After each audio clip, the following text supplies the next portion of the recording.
Today's scripture reading begins in verse 2 of James chapter 1. Consider it all joy, my brethren, when you encounter various trials, knowing that the testing of your faith produces endurance. And let endurance have its perfect result, so that you may be perfect and complete, lacking in nothing. But if any of you lacks wisdom, let him ask of God, who gives to all generously and without reproach, and it will be given to him. But he must ask in faith, without any doubting. For the one who doubts is like the surf of the sea, driven and tossed by the wind.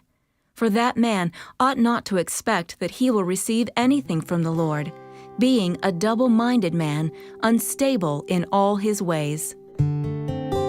For those of us who are believers, God doesn't waste our suffering. For one thing, He uses it to draw us to Himself.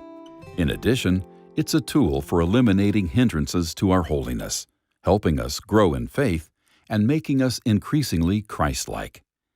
Let's look at a few other ways our trials become triumphs when we trust the Lord. Through hardships, we can share in the holiness of Christ.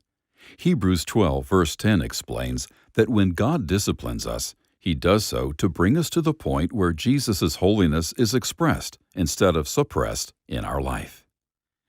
Through hardships, we can learn to give thanks in all situations.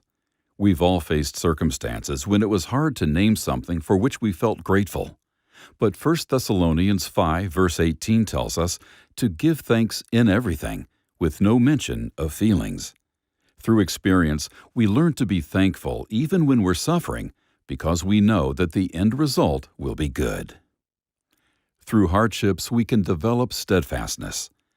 In Romans 5 verses 1 through 5, we read that tribulation leads to perseverance, and perseverance in turn develops character, which gives us hope. When we choose not to give up during difficult circumstances, we allow God to build up good qualities in our life that He can then use to keep us going in the long term. Through hardships, we can participate in the sufferings of Christ. Nothing was more valuable to Paul than knowing Christ.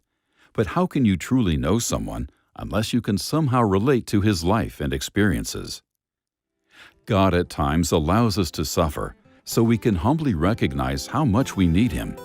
When we trust His will, He uses those trials in amazing ways.